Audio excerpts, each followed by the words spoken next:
नमस्कार, आप देख रहे हैं न्यूज़ वन इंडिया और मैं हूं स्वाति चौरसिया। और अब रुक कर लेते हैं खबरों का। गाजीपुर बॉर्डर पर किसानों का प्रदर्शन जारी है।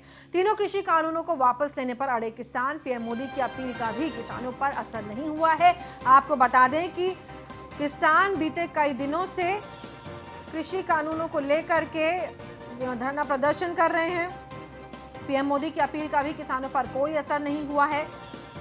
और भाकियू के राष्ट्रीय प्रवक्ता राकेश टिकैत का बयान, सरकार को बात करनी चाहिए, हम बात करने से मना नहीं कर रहे हैं। ये तमाम बातें आपको बता दें कि भारतीय किसान यूनियन के प्रवक्ता राकेश टिकैत ने कही है। हमारी फूड सप्लाई चेन बंद नहीं होगी। ये तमाम बातें उन्होंने रखी हैं। आपको बता दें कि कल राकेश टिकैत से खुद मेरा संवाद हुआ था और वहां पर उन्होंने ये तमाम बातें सामने रखी थी। गाजीपुर बॉर्डर पर किसानों का प्रदर्शन जारी है। तीनों कृषि कानूनों को लेकर के किसान अड़े हुए हैं। वहीं प्रधानमंत्री मोदी भी लगातार किसानों को समझा रहे हैं। राकेश टिकैत का बयान आया सामने, सरकार को बात करनी चाहिए, हम बात करने के लिए तैयार हैं। फूड सप्लाई चेन को किसानों ने बंद नहीं किया है, ये है राकेश टिकैत का कहना। हमारी फूड सप्लाई चेन बंद करने की योजना नहीं है। ये तमाम बातें कही है राकेश टिकैत ने।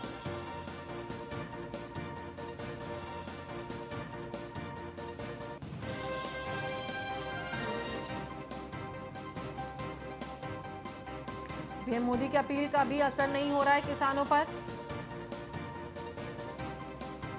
और गौरव यादव हमारे संवाददाता फोन लाइन पर हमारे साथ जुड़ गए हैं। गौरव, साफ कर दिया है किसानों ने भी कि हम बातचीत के लिए तैयार हैं, आप टेबल पर बुलाइए, हम बातचीत करने के लिए तैयार हैं। और तमाम जो किसान हैं और किसान यूनियन के जो नेता हैं वो अलग अलग जगहों पर यूपी में भी तैनात हैं, गाजीपुर बॉर्डर पे भी वो बैठे हुए हैं। खुद आपका भी संवाद उनसे हुआ होगा। ये तमाम बातें कही हैं उन्होंने। हालांकि प्रधानमंत्री मोदी बार बार ये अपील कर चुके हैं कि किसान अपना आंदोलन खत्म करें। एमएसपी को लेकर के भी उन्होंने तस्वीर साफ कर दी है कि एमएसपी जारी रहेगी।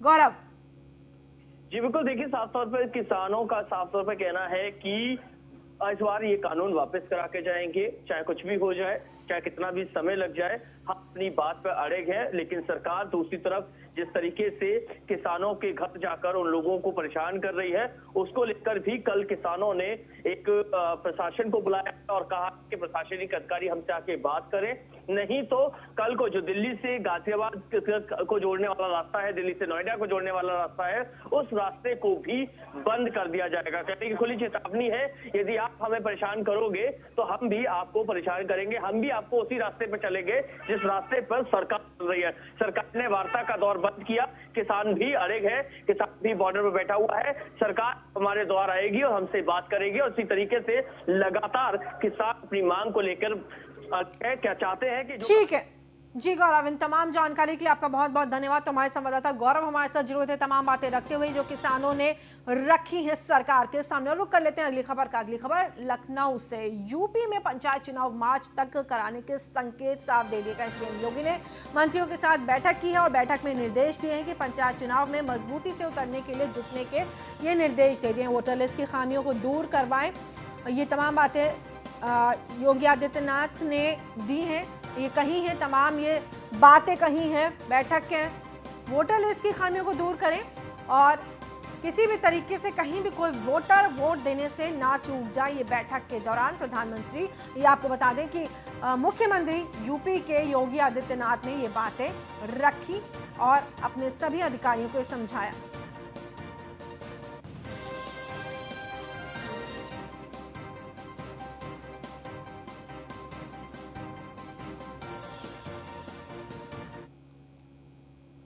और वहीं कोरोना को लेकर के भी सीएम योगी आदित्यनाथ का निर्देश आ गया है। उन्होंने कहा है कि कोविड-19 वैक्सीन के स्टोरेज सेंटर में सभी सुविधाएं दी जाएं, बायोमेडिकल वेस्ट के समुचित निस्तारण की व्यवस्था भी की जाए। वैक्सीन सेंटर पर सुरक्षा के पुख्ता इंतजाम करने के निर्देश, वैक्सीनेटर्स को तैयार करने का कार्य पूरी तेजी से संचालित करने के भी निर्देश दिए गए हैं। एक वैक्सीनेशन टीम प्रतिदिन 100 लोगों का टीकाकरण करेगी। वैक्सीनेशन कार्य के लिए अब तक 4.5 करोड़ सिरिंज का आवंटन, प्रदेश में 2.5 लाख लीटर वैक्सीन की भंडारण क्षमता सृजित है। ये तमाम बातें उत्तर प्रदेश के मुख्यमंत्री योगी आदित्यनाथ ने की है और भंडारण को लेकर के वो पहले भी अपना बयान दे चुके हैं। प्रदेश में 2.5 लाख लीटर वैक्सीन की भंडारण क्षमता है, ये कहना है उत्तर प्रदेश के मुख्यमंत्री योगी आदित्यनाथ का।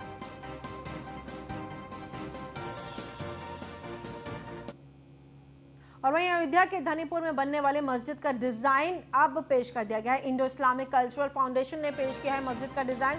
धनीपुर में मस्जिद के साथ हॉस्पिटल, लाइब्रेरी, कम्युनिटी किचन भी होगा। दुनिया भर की खूबसूरत मस्जिदों का अध्ययन कर पेश हुआ है ये डिजाइन। मस्जिद के साथ 4 फ्लोर का 223 बेड का हॉस्पिटल भी होगा। मस्जिद में महिलाओं के नाम आपको बता दें, नमाज पढ़ने का भी अलग से इंतजाम किया जाएगा। मस्जिद 2 फ्लोर की होगी। मस्जिद में सोलर एनर्जी का भी प्रयोग किया जाएगा।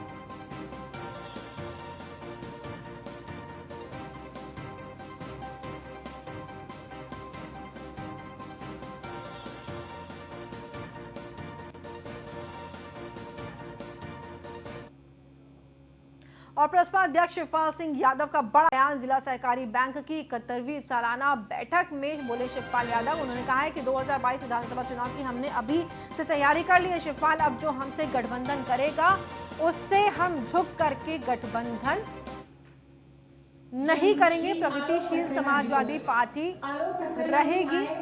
और श्री रामबाबू यादव जी पूर्व ये आज उन्होंने कहा है सरकार में आने के बाद आलोक सक्सेना जी आए, किसानों को कोई दिक्कत नहीं आने देंगे। ये तमाम बातें कही हैं, आपको बता दें, प्रगतिशील समाजवादी पार्टी के अध्यक्ष शिवपाल यादव ने। जो दद्दा कह रहे थे कि स्पष्ट, तो मैंने कह दिया कि अब जो हमसे अलायंस करेगा और हम झुक के अलायंस नहीं करेंगे। प्रगतिशील समाज पार्टी यूपी की मजबूरी है, सच्चा बहुत जरूरी है। यूपी की मजबूरी है, सच्चा बहुत जरूरी है। प्रगतिशील समाजवादी पार्टी रहेगी, चाबी के चुनाव चिन्ह रहेगा। अब तो इंतजार बहुत हो गया है, बहुत हो गया है। अब जैसे अलायंस करेंगे, छोटी छोटी पार्टियों को भी जोड़ेंगे और एक कम से कम एक बड़ी पार्टी से भी अलायंस करेंगे।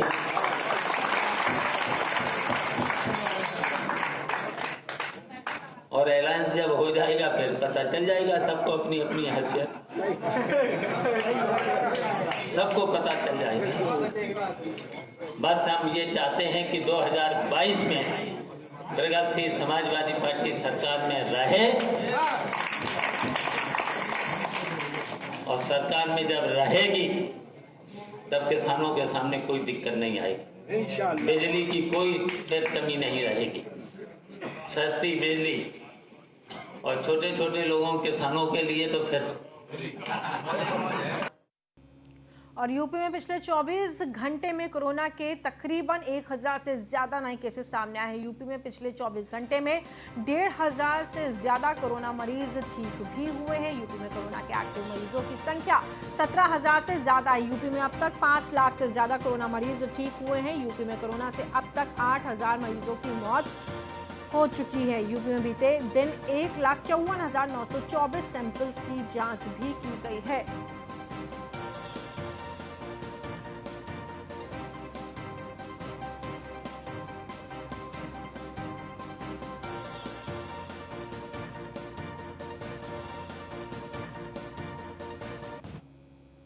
अखाड़ा परिषद के अध्यक्ष नरेंद्र गिरी ने की अपील की है। आपको बता दें, राम मंदिर निर्माण के लिए बड़े बड़े जो धनवान लोग हैं उनको ये कहा गया कि धन्य लोग कर सकते हैं सहयोग, यानी कि जो धनवान लोग हैं वो सहयोग कर सकते हैं, लेकिन मंदिर निर्माण में बढ़ानी है आम हिंदुओं की जन सहभागिता। ये उन्होंने कहा है। साधु संतों की मदद से शुरू किया जा रहा है संग्रह अभियान। कार्यकर्ताओं और आरएसएस के स्वयं सेविकाओं की मदद से चलेगा ये अभियान। जन सहभागिता से अयोध्या में भव्य राम मंदिर का निर्माण होगा। राम मंदिर के बाद काशी मथुरा को भी मुक्त कराने की बड़ी जिम्मेदारी है। काशी और मथुरा को मुक्त करा करके फिर से होगा मंदिर का निर्माण। ये तमाम बातें आज कही गई।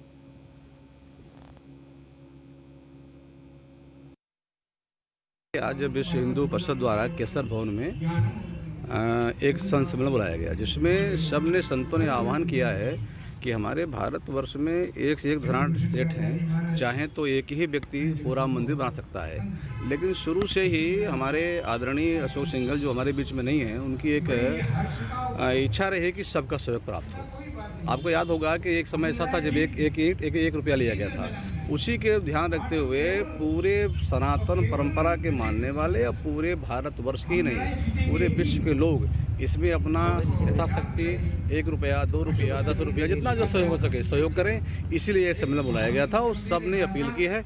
और हम आपके माध्यम से सभी सनातन प्रेमियों से, चाहे वो भारत में रह रहे हों, चाहे विदेश की किसी प्रवासी कहीं भी रह रहे हों, आप लोग अपने श्रद्धानुसार, शक्ति अनुसार श्री राम जन्मभूमि तीर्थ क्षेत्र का जो ट्रस्ट का अकाउंट है उसमें अपने श्रद्धानुसार जो भी बन सके उसमें डालिए और आप रामलला के भव्य मंदिर के निर्माण में सहयोग करिए। एक बात आपने और कही कि इसके बाद काशी और मथुरा। हाँ, मैंने ये कहा है, सबकी राय थी कि अब केवल हमारा 2 चीज़ रह गया, कृष्ण जन्मभूमि और काशी विश्वनाथ। इन दोनों को स्वतंत्र कराना है, आज़ादी दिलानी है। और दोनों हमारे जो मंदिर हैं वो आताई औरंगजेब के समय कब्जा करके वहाँ पे एक तो मस्जिद बना ली गई है, उसको तोड़वा करके, और जहाँ मकबरा बनाया गया उन दोनों को तोड़वा करके राम कृष्ण जन्मभूमि और काशी विश्वनाथ दोनों को पूर्ण।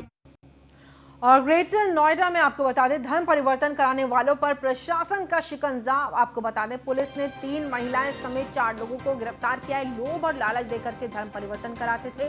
आरोपी मुखबिर की सूचना पर पुलिस ने ये कार्रवाई की है। ग्रेटर नोएडा के थाना सूरजपुर क्षेत्र का ये पूरा मामला बताया जा रहा है। तो धर्म परिवर्तन कराने का ये पूरा मामला है। आपको बता दें, मुखबिर की सूचना पर पुलिस ने ये कार्रवाई की है।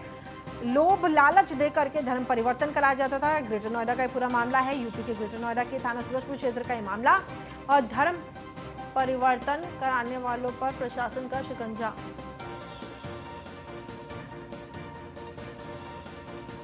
लोभ और लालच दे करके धर्म परिवर्तन कराते थे आरोपी।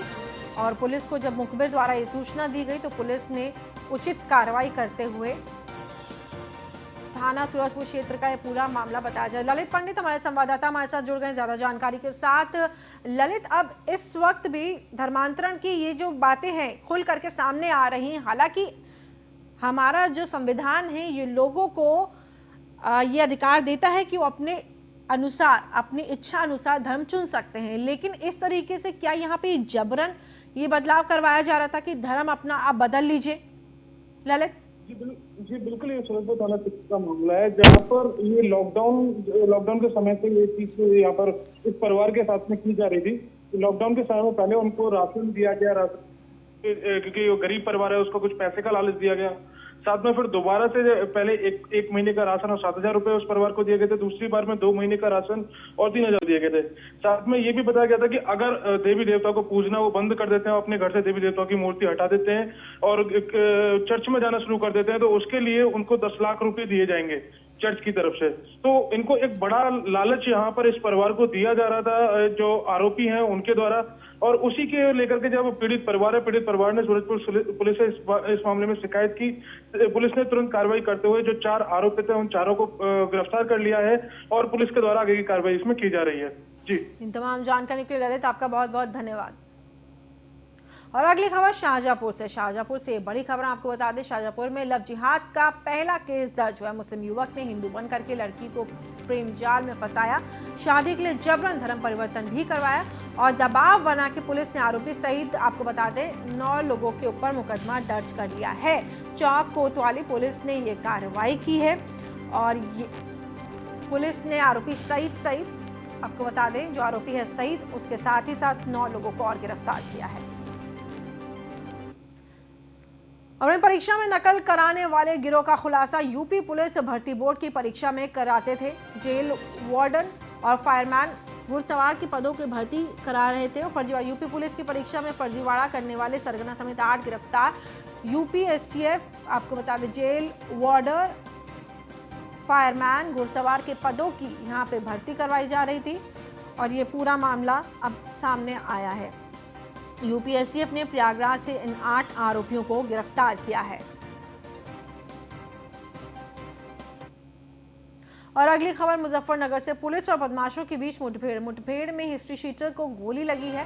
गोली लगने से वो घायल हो गया। बदमाश से एक बाइक, एक तमंचा, 3 कारतूस भी बरामद हुई। बदमाश पर लूट गौकशी के 12 केस आपको बता दें थानों में दर्ज हैं। भोपा थाना क्षेत्र के रूड़कली रोड पर भी मुठभेड़ हुई है।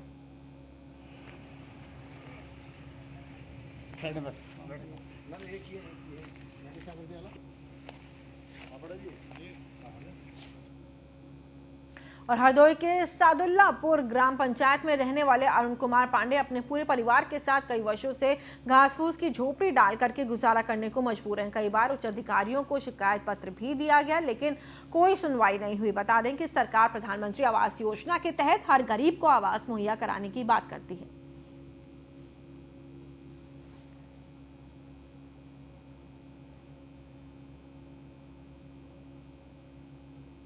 और अगली खबर है संभल से। एसडीओ पंचायत पर आपको बता दें रिश्वत लेने का आरोप लगा है। ग्रामीणों ने यह आरोप लगाया है रिश्वत लेने का ये पूरा मसला है। रिश्वत लेकर के गांव को अलग करने का आरोप लगाया है। गांव वासियों ने गांव का नाम अहमदपुर रखा गया था और एसडीओ पंचायत ने 50,000 लेकर के हरदासपुर नाम रखने की बात कही। संभल के तहसील गुन्नौर के विकास खंड रजपुरा का ये पूरा मामला है।